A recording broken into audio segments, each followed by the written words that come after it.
Get this peasant boy out of my sight!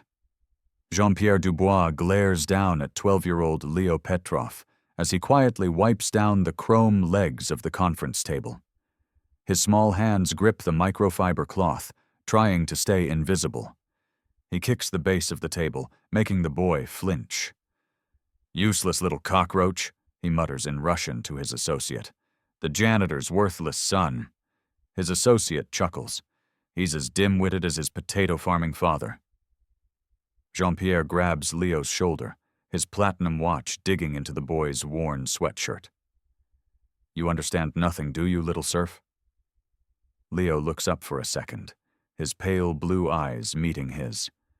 He says nothing, just continues his methodical polishing. Jean-Pierre shoves him aside.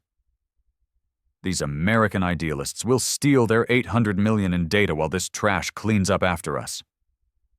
Jean-Pierre straightens his $15,000 custom-tailored jacket, stepping on the spot Leo just cleaned. But here's what he doesn't know.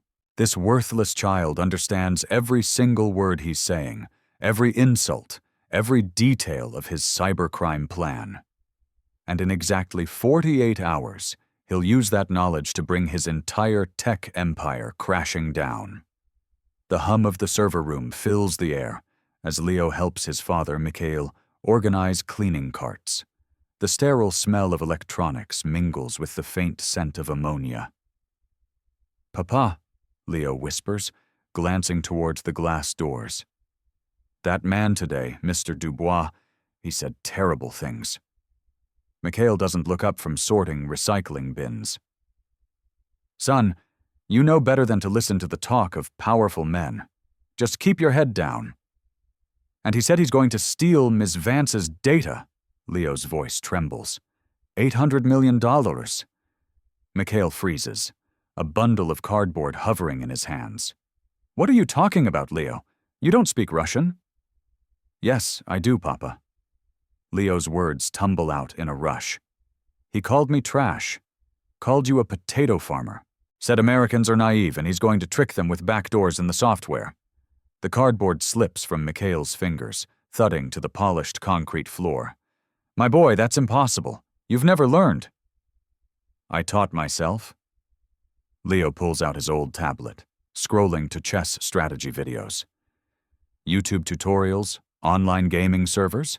Mr. Antonov from 4C helps me with my accent, and I learned the grammar from Grandpa's old books. Mikhail stares at his son, like seeing him for the first time. You really understood what that man was saying?" "Every word." Leo's eyes fill with tears. "He's going to hurt people, Papa. The new app he's talking about, that's where Mrs. Garcia's medical data is stored, where the kids from my school have their student records."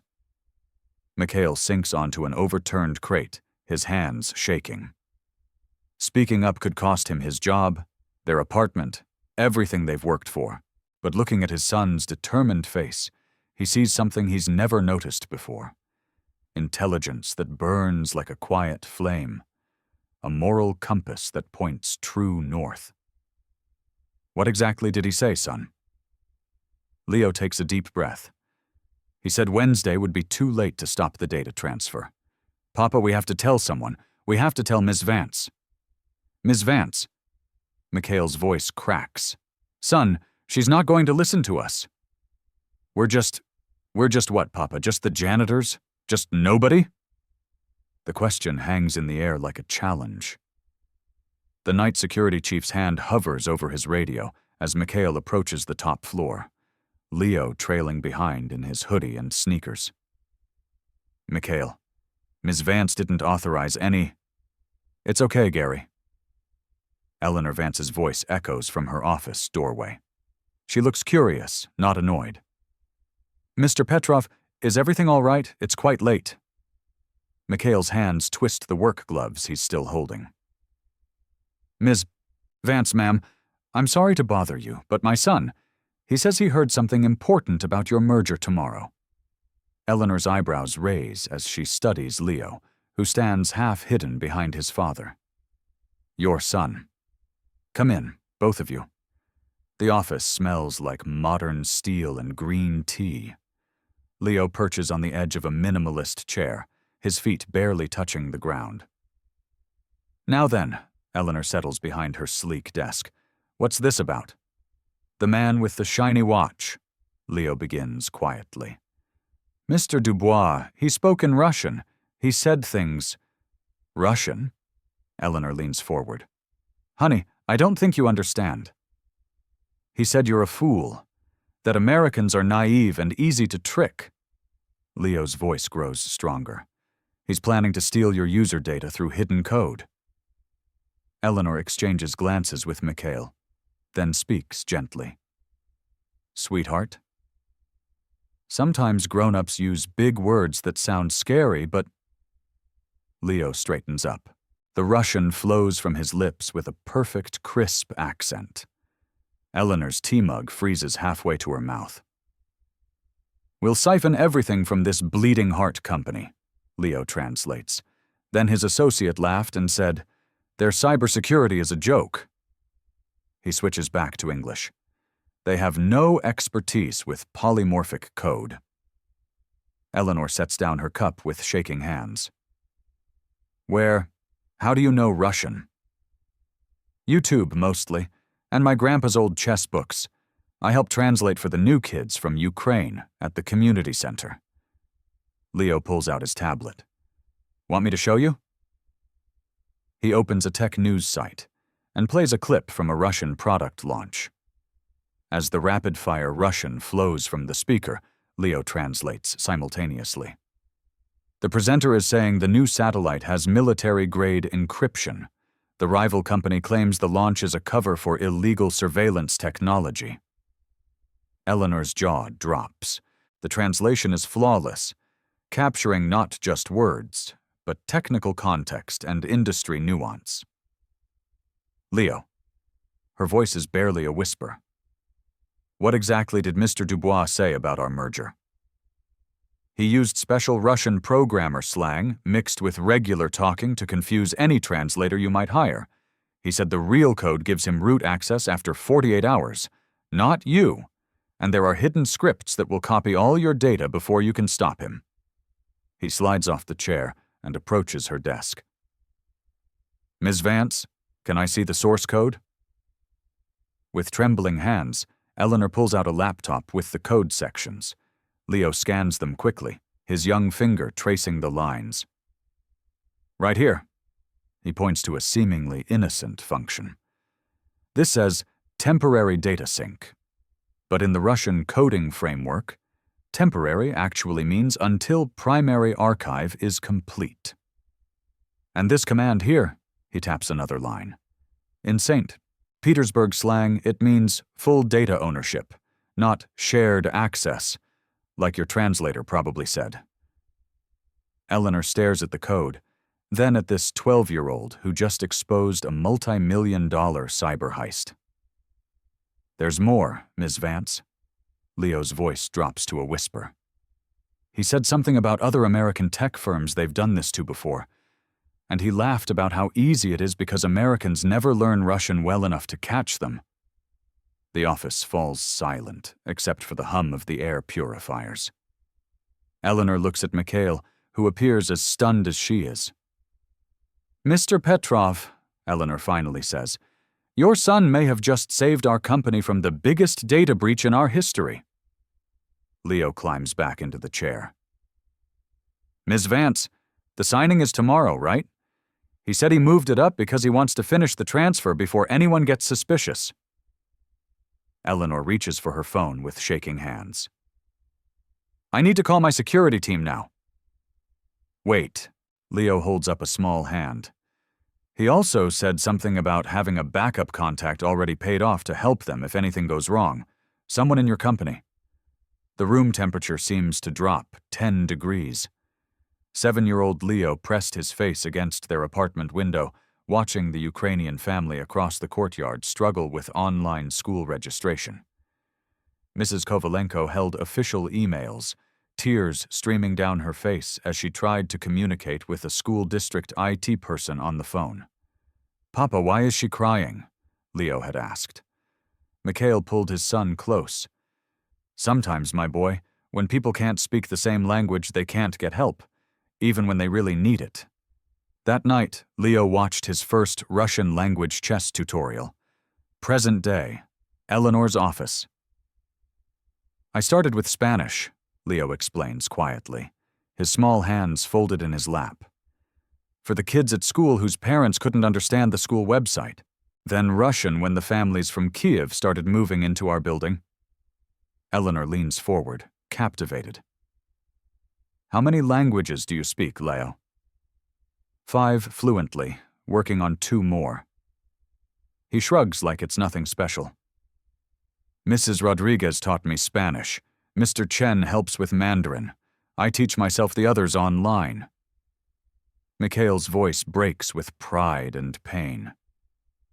He stays up until midnight sometimes, watching foreign tech news, helping neighbors fill out online forms. I thought he was just playing games on that tablet. Why languages, honey? Eleanor asks gently. Leo looks up with eyes too wise for his age. Because when people can't understand each other, bad things happen. Kids get scared. Families get stuck. People like Mr. Dubois think they can trick everyone. He pulls a worn notebook from his backpack, pages filled with Russian script, Spanish vocabulary, Mandarin characters, all in his careful 12-year-old handwriting. Papa always says our minds are our best tool, but he also says tools are meant to be used to build, not hidden away. Leo traces a Russian phrase in his notebook. This says, knowledge is power. I learned it from helping Mr. Antonov with his citizenship test. Eleanor studies the notebook, amazed by the depth of study. Leo, this is university-level work. I know. His voice is a matter of fact. But university costs money we don't have, so I learn for free and I help who I can. Mikhail wipes his eyes. My boy translates IT manuals for our neighbors, helps parents at the library. I didn't know he was this smart. You always knew, Papa, Leo whispers. You just didn't know other people would listen. Wednesday morning. Conference room. I need you to be my secret weapon, Eleanor whispers to Leo as they stand outside the glass conference room. Can you handle that? Leo nods, clutching his tablet. Inside, he can see Dubois pacing while speaking rapidly into his phone in Russian, of course. Remember, you're just here with your dad while he works. Act like a normal kid. Can you do that? Yes, ma'am. But his hands tremble as he pulls out a drawing app on his tablet. Eleanor opens the door. Gentlemen, my apologies. Our facilities staff needs to finish up in here. They'll be very quiet. Dubois barely glances at Mikhail and Leo as they enter. To him, they're furniture. Leo spreads his supplies on the floor near the wall, close enough to hear everything but far enough to appear uninvolved. He starts sketching a robot, blue and silver legs taking shape, as Dubois continues his phone conversation. Da, vesio idiot po planu, he says into his phone. Yes, everything is going according to plan. Leo's stylus pauses for just a moment, then continues moving across the screen. Amerykanci niczego nie znają o polymorfnym kodzie. My использujemy tu lazeku, żeby polnościu kontrolować projekt.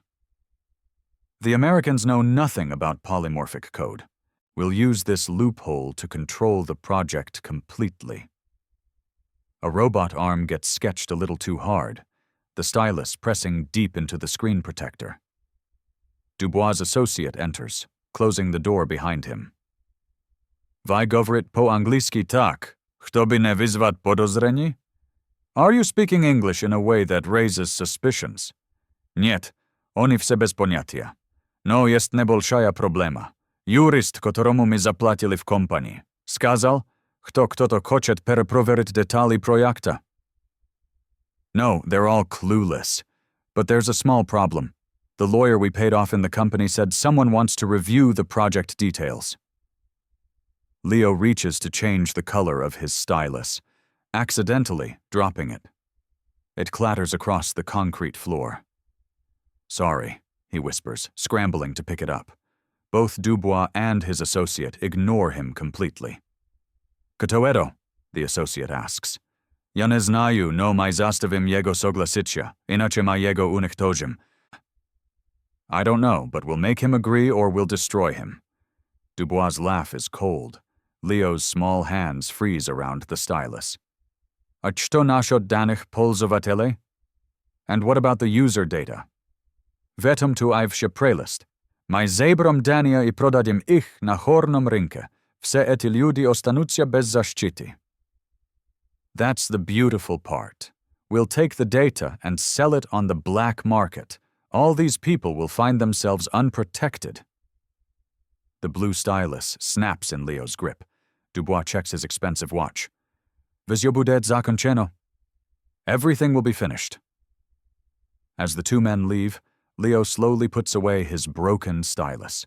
His robot drawing lies forgotten.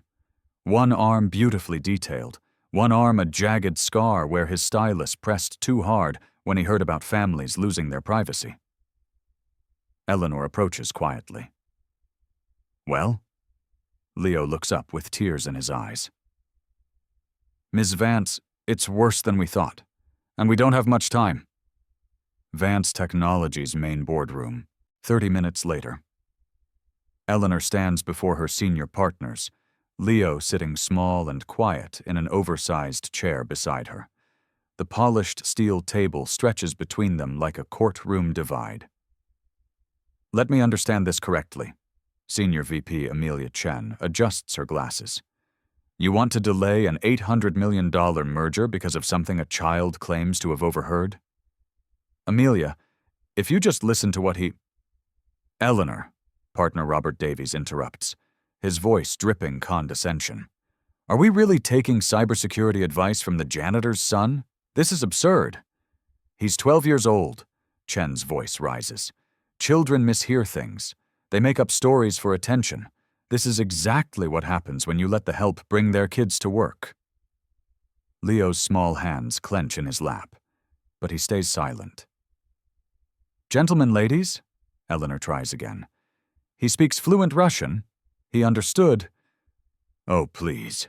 Partner James Wallace leans back in his designer chair. These kids watch too much YouTube. Probably picked up a few words from some video game and thinks he's a spy.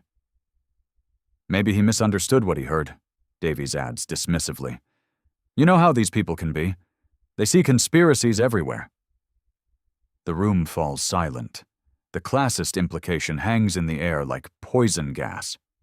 Mikhail shifts uncomfortably by the door, wanting to grab his son and run. Furthermore, Chen continues, even if this child did hear something, we have professional translators. We have code reviewed by the best minds from MIT. Are you suggesting we trust a 12-year-old over Caltech graduates? I'm suggesting, Eleanor's voice hardens, that we listen to someone who might have information we need. Wallace snorts. Information? Eleanor, he's a kid from the wrong side of the tracks. He should be in shop class, not in boardrooms making up fairy tales about international cybercrime. What's next? Davies laughs. Are we going to consult the maintenance guy about our IPO strategy? Ask the security guard to review our patents? That's enough. Eleanor slams her hand on the table. But Chen isn't finished. Eleanor, I understand you want to be progressive, but this is a business, not a charity. We can't make decisions based on the fantasies of some janitor's boy. Watch your mouth, Amelia. Or what? You'll have me fired for speaking the truth? This little boy needs to be back where he belongs, at home, playing video games, not pretending to understand adult business. Leo finally speaks, his voice barely above a whisper. May I ask Mr. Davies something? The partners exchange glances. Chen rolls her eyes. Go ahead, honey, Eleanor encourages. Leo looks directly at Davies. You quoted Blaise Pascal in your intro, but you misattributed the quote. It wasn't about business, it was about theology. The full context changes the meaning entirely. The room goes dead silent. Also, Mr. Wallace, when you said we should trust the best minds, you used a split infinitive. It should be to trust fully, if you're being precise. Wallace's face reddens. And, Ms. Chen, you said, these people twice. I counted. My papa taught me that when someone says, these people, they usually mean, people I don't respect. Chen's mouth opens and closes like a fish. Eleanor smiles grimly. Now, shall we test his Russian? Or are you convinced that intelligence doesn't come with a zip code? The senior partners shift uncomfortably in their expensive suits, suddenly very interested in their legal pads. Boardroom.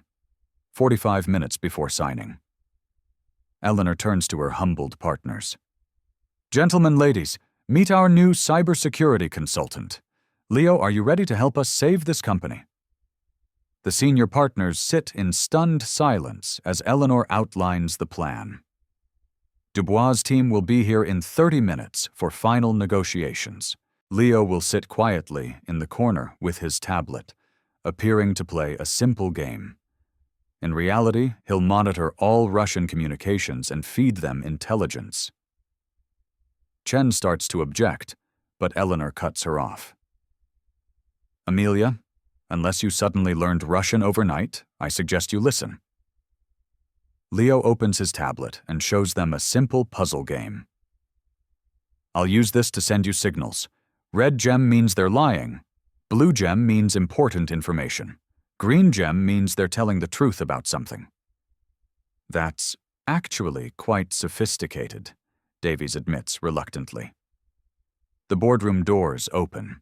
Dubois strides in with his legal team, speaking rapid Russian to his associate. Podpisanie.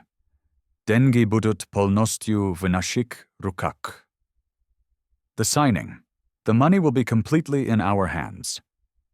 Leo's finger moves across his tablet screen. To anyone watching, he's just playing a game, but he taps a red gem that appears as a notification on Eleanor's phone. Gentlemen, welcome. Eleanor greets Dubois' team warmly. Ready to finalize this partnership?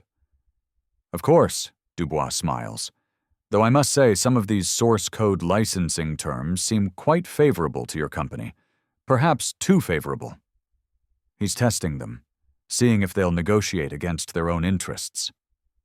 Leo quickly taps a blue gem. Eleanor glances at her phone. Actually, Jean-Pierre, I think the terms are fair as written. 50-50 partnership, shared IP, equal profit distribution, standard international tech merger structure. Dubois' associate whispers in Russian, Pokhoje, oni nie znają o skrytych poложениях. It seems they don't know about the hidden clauses. Blue gem on Eleanor's screen. However, Eleanor continues smoothly, I'd like to review Module 4.7b once more, the third-party data integration structure. Dubois' face twitches. That module contains some of his most carefully hidden traps. Kak on ob etom uznayet? How does he know this? Dubois hisses to his associate. Red gem, blue gem, red dot. Leo's little fingers work quickly, his puzzle game becoming a sophisticated intelligence-gathering tool. Is there a problem with Module 4.7b? Eleanor asks innocently. No problem. Dubois lies smoothly, though perhaps we could discuss the timeline modifications. He launches into a complex explanation, switching between English and Russian to confuse the Americans.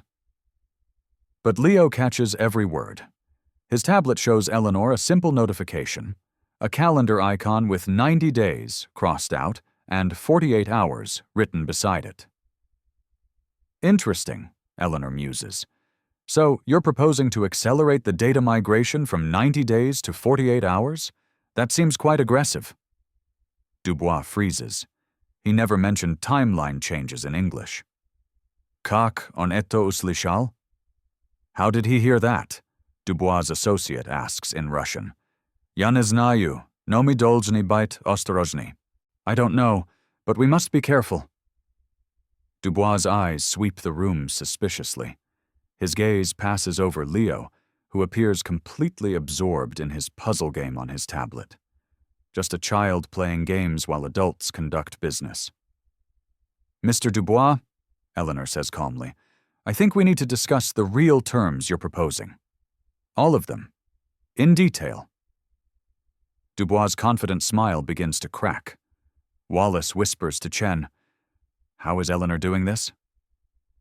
Chen watches Leo's innocent face as the child continues his game, then whispers back, "I think we owe someone an apology."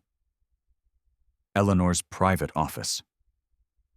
During the recess, Eleanor closes her office door and sits across from Leo in the small seating area, away from the imposing desk. For the first time all day, she's not a powerful CEO, just a mother figure talking to a remarkable child. "Can I tell you something, Leo?" Her voice is gentle, vulnerable. "When I was your age, nobody listened to me either." Leo looks up from his tablet, surprised. "I grew up in a small town in Pennsylvania. My dad was a coal miner. My mom was a waitress." Eleanor's eyes grow distant. "I was the first person in my family to go to college. You know what my high school guidance counselor told me?" "What?" "Kids like you don't become CEOs. You should aim for something more realistic." Eleanor shakes her head. "I was angry for years, but then I realized something. Being underestimated can be a superpower." "How?" "Because when people expect nothing from you, you can surprise them, like you did today." Eleanor leans forward. "But Leo, I need you to know something important. What happened in that boardroom? That wasn't just about business." "What do you mean?" "My son Alex is your age. He's smart. Not as smart as you, but smart. And sometimes he comes home from school upset because kids make fun of him for being in the robotics club, for knowing too many answers." Her voice cracks slightly. "If someone dismissed Alex the way my partners dismissed you today, I'd be heartbroken." Leo fidgets with his broken stylus. "People think I'm weird because I like coding more than sports." "You know what's weird? A world where a 12-year-old has to save adults from their own ignorance." Eleanor smiles sadly. "Leo, what you did today, understanding those Russian conversations, catching that malware, that wasn't luck. That was years of hard work, dedication, and natural brilliance. I just wanted to help people like the Ukrainian kids at the community center who can't talk to their teachers. And that's exactly why you're special. You didn't learn 5 languages to show off. You learned them to serve others." Eleanor's voice grows firm with conviction. "That's the difference between intelligence and wisdom. You have both." Mikhail appears in the doorway. "They're calling us back." Eleanor stands and offers Leo her hand. "Ready to change history, partner?" Leo takes her hand, his small fingers wrapping around hers. "Miss Vance, when this is over, can I meet Alex? Maybe I can show him some code." "He'd love that. He could teach you about building robots. He's obsessed." For a moment, they're just two people who understand what it means to be underestimated, walking together toward justice. Boardroom. Final confrontation. Dubois returns with a briefcase full of new documents and a coldness in his eyes that wasn't there before. His associate carries a digital recorder. They're being extra careful now. "Ms. Vance." Dubois' voice is silk over steel. "I've brought revised contracts, final terms, non-negotiable." He spreads thick legal documents across the table. The Russian sections are even more complex than before, dense technical text mixed with modern programming slang. These require immediate signature. Market conditions have shifted. Eleanor glances at Leo, who sits innocently in his corner, tablet in hand. To Dubois, he's invisible furniture. "Of course, but I'd like our cybersecurity consultant to review the Russian sections first." "Your consultant?" Dubois' eyebrows raise. "I wasn't aware you had Russian expertise in-house." "Recent acquisition," Eleanor says smoothly. Dubois' associate whispers urgently, Nam stoit bespokojcia ob etom? Should we be concerned about this? Niet, ich ruski jurist segodnia nie zdes, I oni nie mogут poniat stary jazyk, kotory ja ispolzoval. No, their Russian lawyer isn't here today, and they can't understand the archaic language I used. Leo's finger traces a casual circle on his tablet. He's matching gems, anyone watching would think, but Eleanor's phone shows a red gem. These contracts, Dubois continues in English, reflect standard international merger terms: 90-day transition period, shared oversight, mutual profit distribution. His words sound reasonable, professional, but in Russian, he tells his associate, Nastoящий tekst дает нам полный контроль всего через 48 часов. И когда они попытаются разорвать контракт, они заплатят 250 миллионов штрафов. The real text gives us complete control after only 48 hours, and when they try to break the contract, they'll pay 250 million in penalties. Blue gem, red gem, blue gem on Eleanor's screen. Leo matches a sequence of gems that looks like a house with numbers, 48 hours and $250 million. Interesting timeline, Eleanor muses, studying the English version. I see 90 days mentioned here, but I'm curious about enforcement mechanisms. Dubois freezes. The English version clearly states 90 days. How does she know about the 48 hours? Tishina. Mojet bait. Eto bila dogadka. Quiet. Maybe it was a guess, the associate hisses. Red gem appears on Eleanor's phone. Mr. Dubois, could you clarify the penalty structure? The Russian seems quite comprehensive. Dubois' confidence cracks. What penalty structure? The 250 million in liquidated damages mentioned in Section 73C of the Russian text. The temperature in the room drops 10 degrees. Dubois' face goes pale. Eto nevozможно. Oni ne могут читать по-русски на этом уровне. This is impossible. They can't read Russian at this level. Должен быть шпион? There must be a spy. Both gems, red and blue, flash frantically on Eleanor's screen.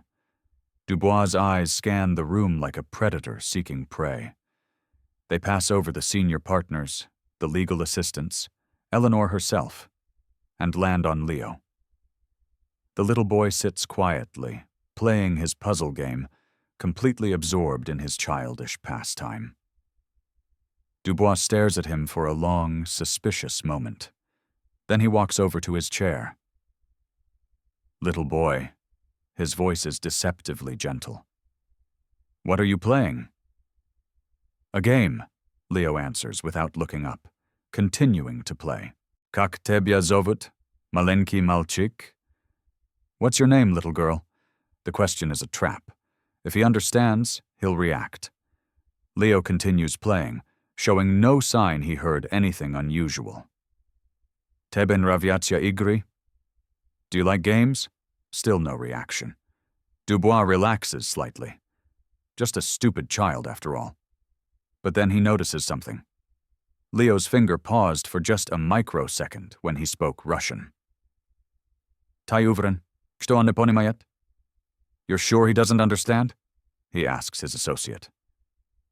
This time, Leo's hand definitely trembles. Dubois' eyes narrow. He kneels down beside his chair, his expensive suit bringing him to eye level. Ty nas poнимаешь? Do you understand us? Leo looks up with big, innocent eyes. Are you talking to me, mister? I don't speak French. Russian, child, Russian. Oh, no, I only speak English and a little Spanish from school. But Dubois sees something in his eyes, a flicker of intelligence, of understanding. Я хочу, чтобы ты немедленно покинул эту комнату. I want you to leave this room immediately. Leo blinks, looking confused. Papa? He calls to Mikhail. But Dubois isn't fooled. He spent decades reading people, detecting lies, recognizing threats. Miss Vance, his voice turns deadly serious. I want this child removed from the room, now. Jean-Pierre, he's just... now! Dubois slams his hand on the table, I will not conduct business with unauthorized persons present, especially not— He glances at Leo with pure venom. Unwanted observers. Eleanor's jaw tightens. He stays. Then we have no deal. Dubois begins gathering his documents. The moment of truth. Millions of dollars hang in the balance. Eleanor's entire firm's future rests on her next decision. She looks at Leo, this brave little boy who's risked everything to expose the truth. Leo, Eleanor says clearly, would you please tell Mr. Dubois in Russian exactly what you heard him say about the $250 million penalty clause? The room goes dead silent. Dubois' face turns white as paper, and Leo stands up, looks Dubois directly in the eyes, and speaks in perfect, crystal-clear Russian. I heard you say that the real text gives you complete control after only 48 hours, and that the Americans will pay $250 million in penalties when they try to break the contract. Dubois staggers backward like he's been shot. The stupid little peasant boy just destroyed his entire criminal empire. Boardroom. The dramatic reversal. The silence stretches like a taut wire, ready to snap. Dubois stares at Leo as if he's materialized from thin air. No longer invisible. No longer dismissible. No longer just a child. Eto nevozmojno. The words escape his lips like a death rattle. Leo steps forward, his tablet clutched in his small hands, and addresses the room in clear, confident English. Mr. Dubois has been speaking Russian this entire time because he believed none of you could understand him. He called me a cockroach, useless pest, and worthless trash. He called my papa a potato farmer. He said, Americans are naive and easy to fool. His voice grows stronger with each word. But worse than the insults, he's been planning to steal $800 million worth of your data through malicious code. The Russian text gives him complete control of your servers after 48 hours, not 90. If you try to stop him, you pay $250 million in penalties. And the user data from millions of families? He plans to sell it all on the black market. Dubois' associate bolts for the door, but Eleanor's security team, quietly summoned during the recess, blocks his exit. Furthermore, Leo continues, pulling up his tablet, I recorded everything. He taps the screen. Dubois' voice fills the room, speaking in Russian with English subtitles scrolling across the tablet. We'll siphon everything from this bleeding heart company. Their cybersecurity is a joke. We'll make him agree or we'll destroy him. The people will find themselves unprotected. Chen's hand flies to her mouth. Wallace goes pale. Davies stares at Leo like he's seeing an angel. You recorded me? Dubois' voice is barely a whisper. I recorded everything, Mr. Dubois, including you laughing about how you've done this to other American companies before, including you mentioning the backup contact you bribed in this firm. Eleanor steps forward. Jean-Pierre Dubois, I'm canceling this merger effective immediately. Furthermore, I'm reporting attempted wire fraud to the FBI, the Securities Exchange Commission, and international authorities. Wait! Dubois raises his hands desperately. Please, let me explain. Explain to a federal judge, Eleanor cuts him off. But Leo isn't finished. He walks directly to Dubois, this small 12-year-old boy facing down a man who tried to steal nearly $1 billion. Mr. Dubois, his voice is calm, mature beyond his years. Do you remember what you called me when I was cleaning the table? Dubois' mouth opens and closes soundlessly. You called me a useless little cockroach and told someone to get me out of your sight. You kicked the table I was cleaning. You grabbed my shoulder so hard it left a mark. He pulls down the collar of his hoodie, showing the faint red marks from his watch. But you know what's funny? While you were busy thinking I was worthless, I was busy saving $800 million in assets and protecting millions of families from losing their privacy. The words hit Dubois like physical blows. And now, Leo's voice carries the quiet authority of absolute justice. Everyone will know that a 12-year-old boy you called garbage was smart enough to stop your entire criminal operation. Dubois collapses into a chair, his empire crumbling around him. Eleanor places her hand on Leo's shoulder. Ladies and gentlemen, I present Leo Petrov, the youngest chief cybersecurity analyst in tech history, and the person who just saved our company from the largest fraud attempt we've ever faced. The room erupts in applause, slow at first, then thunderous. Chen stands. Leo, I don't know how to apologize for what I said earlier. You showed more intelligence and courage in one morning than I've shown in my entire career. Wallace nods vigorously. The board needs to hear about this immediately. We need to create a formal recognition program. Already done, Eleanor interrupts. She pulls out an official document. Effective immediately, Leo Petrov is appointed junior cybersecurity consultant with a full educational trust, his own lab, and compensation appropriate to the value he's provided this firm. Mikhail steps forward, tears streaming down his face. Ms. Vance, we can't. This is too much. Mr. Petrov, Eleanor turns to him with deep respect. Your son didn't just save our company. He exposed international cybercrime that could have hurt countless families. This isn't charity. It's payment for services that no amount of money could truly cover. Davies approaches Leo hesitantly. Could I shake your hand? I've never met anyone quite like you. As Leo shakes hands with the senior partner, the same people who called him a liar and a fantasist. An hour ago, Dubois makes one last desperate attempt. Please, he begs Eleanor. I have family, children of my own. If this goes public, I'll lose everything. Leo turns to him, and for a moment his 12-year-old compassion shows through. Mr. Dubois, I hope your children never have to hear adults call them worthless because of how they look or where they come from. I hope they never have to prove they're smart enough to exist in the same room as you. His kindness is more devastating than any accusation. But you tried to steal data that belongs to kids like me. You tried to hurt my community, my friends, my neighbors. So no, I can't help you now. Eleanor's phone buzzes with notifications. News outlets already picking up the story. 12-year-old genius exposes billion-dollar cyber heist. Janitor's son saves major tech firm. Child prodigy outsmarts international criminal. Leo, Eleanor kneels down to his level. There are going to be reporters, interviews, maybe even job offers, but I want you to know you never have to be anyone's symbol or spokesman. You're a child first, a genius second. Can I still help the Ukrainian kids with their translation?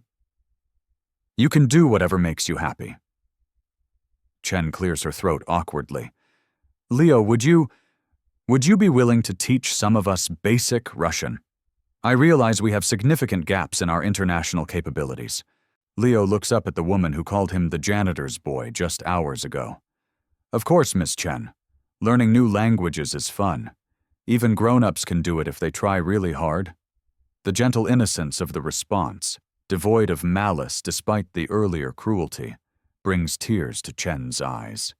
As FBI agents arrive to arrest Dubois and his associate, Leo sits in Eleanor's chair behind the massive steel desk, his small frame dwarfed by the executive furniture, but his presence commanding the entire room. The worthless trash Dubois tried to sweep away has become the most powerful person in the building, and he's only 12 years old. 1 year later, Vance Technologies.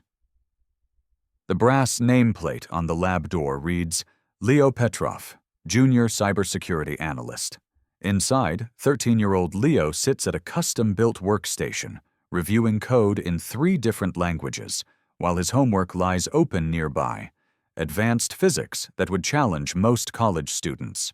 His office walls display certificates of recognition from the FBI, the Department of Homeland Security, and 3 universities offering him early admission. but the spot of honor goes to a framed photo. Leo teaching coding to a group of refugee children at the community center, all of them laughing at something he's written on the whiteboard. A soft knock interrupts his concentration. Eleanor enters with a young boy who looks remarkably like her. "Leo, I'd like you to meet my son, Alex."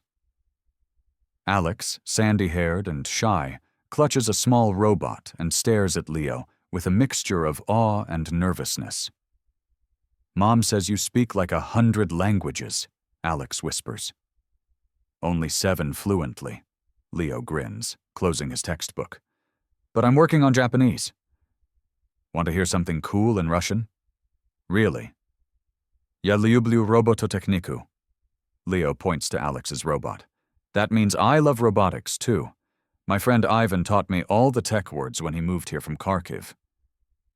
Alex's face lights up. Could you teach me to say logic gate in different languages?" For the next hour, the two boys sit cross-legged on Leo's office carpet, teaching each other. Alex demonstrating his robot's functions, while Leo provides multilingual technical commentary that has them both giggling. Eleanor watches from the doorway, remembering how a year ago her colleagues dismissed this brilliant child as worthless trash. "Ms. Vance?" Mikhail appears beside her, wearing the professional attire of his new position as Director of Facilities and Community Engagement. "The scholarship committee is ready for you." In the main boardroom, the same room where Dubois once called Leo garbage, Eleanor addresses a diverse group of teenagers and their parents. The Leo Petrov Initiative has approved full educational scholarships for 15 students this year, she announces. Each recipient was nominated by someone who saw potential that others missed. The recipients include a self-taught coder from a rural town, a teenage single mother pursuing a degree in network security, a young man whose ADHD masked his programming genius, and a nonverbal girl whose ability to communicate through code makes her a natural for AI development. "But before we celebrate," Eleanor continues, "I want you to hear from someone special." Leo enters the room. No longer the invisible child with the cleaning cart, he wears a simple blazer and carries himself with quiet confidence that commands immediate respect. "A year ago, a very powerful man looked at me and saw nothing but a useless peasant boy," he begins. "He thought I was too young, too poor, too different to matter. He was wrong." He pauses, looking at each scholarship recipient. "But here's what I learned. He wasn't wrong because I'm special. He was wrong because every person in this room is special. Every person has gifts that the world needs, even if the world doesn't know it yet." A teenage mother wipes tears from her eyes. "The hardest part isn't proving you're smart enough or good enough. The hardest part is believing it yourself when everyone around you says you're not." Leo's voice grows stronger. "I'm here to tell you you are enough. You are worthy. You are brilliant. And someday you'll get the chance to prove it." He turns to address the room at large. "But this isn't just about the people receiving scholarships today. This is about all of us learning to see differently." Leo walks to the same spot where Dubois once stood, where he once dismissed him as nothing. Look around your schools, your workplaces, your communities. Who are you not seeing? Whose voice are you not hearing? Whose potential are you missing? Because they don't look like what you expect genius to look like? The room is completely silent, hanging on every word from this 13-year-old who changed everything. The next time you see someone cleaning an office, ask yourself, what languages do they speak? The next time you pass a child sitting quietly in a corner, ask yourself, what are they thinking about? The next time someone seems different from you, ask yourself, what can they teach me? Leo pauses at the head of the conference table. Because here's the truth that took me 13 years to learn. Talent doesn't wear expensive suits. Intelligence doesn't need a college degree. Wisdom doesn't require wrinkles. And worth has nothing to do with the size of your paycheck. He looks directly into the camera that's recording this moment for the initiative's website. So, I'm asking you, yes, you watching this, what will you do differently tomorrow? Will you notice someone you've been overlooking? Will you listen to someone you've been dismissing? Will you see potential where others see problems? Leo smiles, the same quiet smile he had when Dubois first underestimated him. Because somewhere out there is another kid like me sitting quietly in a corner, understanding more than anyone realizes. And they're waiting for someone like you to see them. He pauses one final time. Don't make them wait too long. The screen fades to text. Share your story of hidden potential. See the unseen. The Leo Petrov Initiative for Young Innovators. Remember, you never know who might be listening.